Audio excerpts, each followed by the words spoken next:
Hello, my name is Adam Winrich, and this video is about the #1 best whip to buy if you want to get into the sport of whip cracking, whether you want to do targeting, multiple cracking, or tossing. The #1 best whip to get to start with is a 5-foot nylon performance hybrid whip, and I'll put a link in the description where to buy one. Well, I guess that's a short video. Yep. Actually, I had a lot more prepared than that, so if you already got your answer and you're happy with that, you can shut this video off now and don't help me rack up them views. But if you're a little bit more interested in the thought process, here goes. So when you're buying a whip, there's a lot of stuff to think about and sort through. And it's like, what should it be made out of? What type of whip should I get? There's so many of them. What length should it be? Should it be matched to the exact height that I am? That's a common question. And also, like, how much is a reasonable amount to spend for a decent whip so you're not wasting your money? And also, where do I buy a whip? So first, with the materials, your main choices are going to be between leather and nylon. So I strongly recommend for a beginner whip, and even for whips that go to experts, get a nylon whip.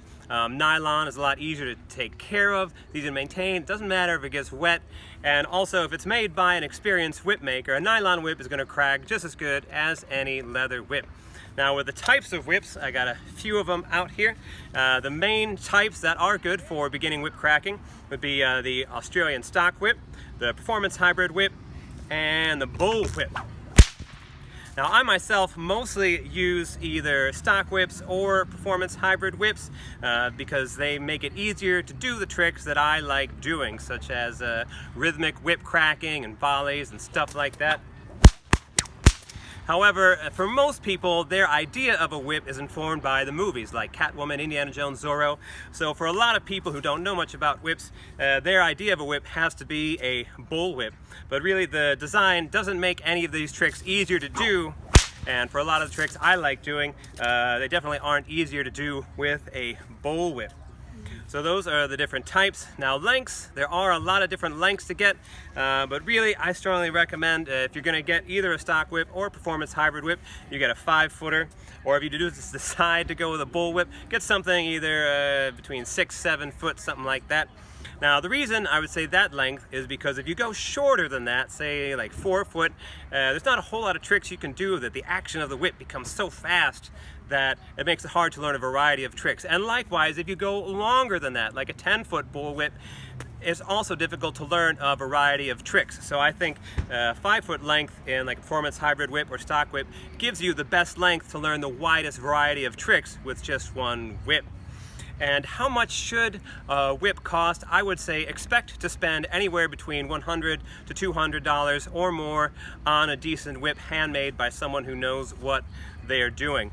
And if you can't afford to spend at least $100, I would recommend that you look up my video, How to Make a Bull Whip. I put a link to that in the description. It's a design called the Instant Whip. It's made out of rope and tape, and you can make yourself a couple whips for only $30. So yeah, if you can't afford at least $100 on a whip, just make your own.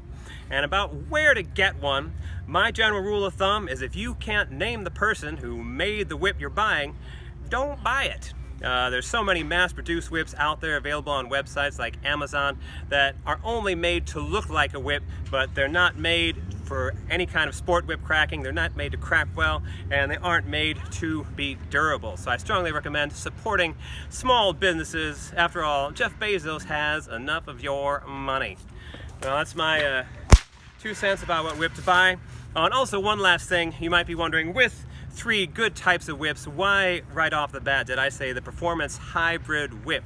Well, that's a good question. So usually my preferred whip is the stock whip, but a lot of people really like the idea of a bull whip because that is the hero prop in a lot of movies.